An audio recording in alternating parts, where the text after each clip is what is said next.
यतिको राम्री त हुनै पर्यो नि बुढोलाई त मक्ख बनाउनु छ ल सधैँ घरमा धन्दा पनि गर्थे सबै गर्थे चाहिँ गोल्टा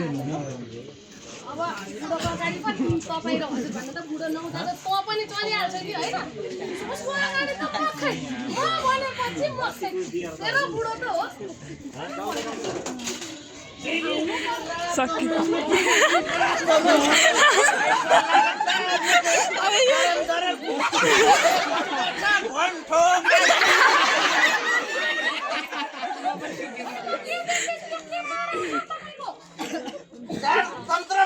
रक्सी मन्त्री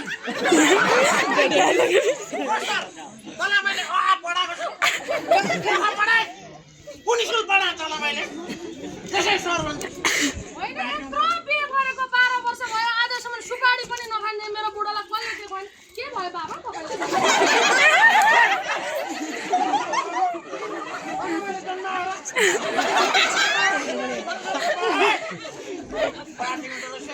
भन्नु न तपाईँलाई के चाहिँ खाना आउनुमा आजसम्म कहिले यस्तो थिएन तपाईँलाई थाहा छ आज हाम्रो एनिभर्सरी म चाहिँ बुढो केक लिन गएँ होला मलाई सरप्राइज दिनलाई भनेर हेर्नु त तपाईँका लागि सिग्रेर बसेँ के म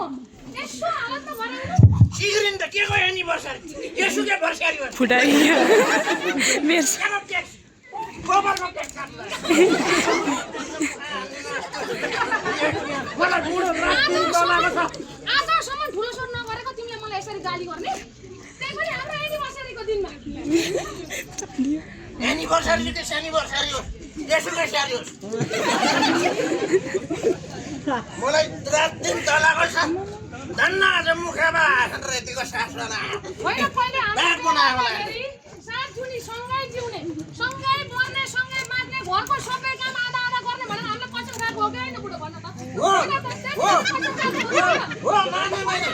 के हुँदैछ के देख्दैछु म यो सबै के हो तेरो कट्टु धरेर बस्नुपर्ने मैले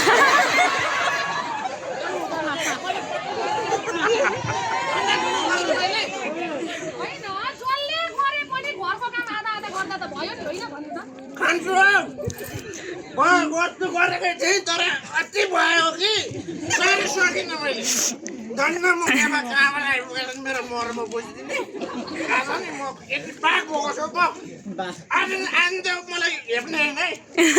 म त कहिले हेपेको छु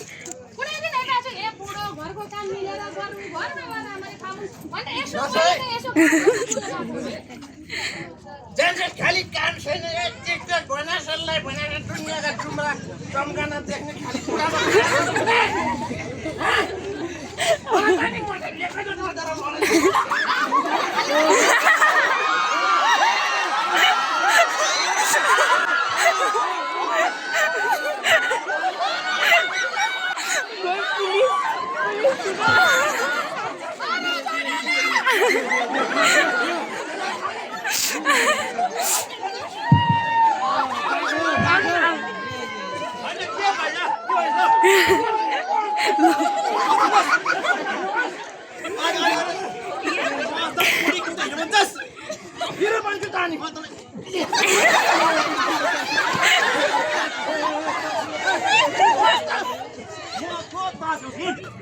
बाटो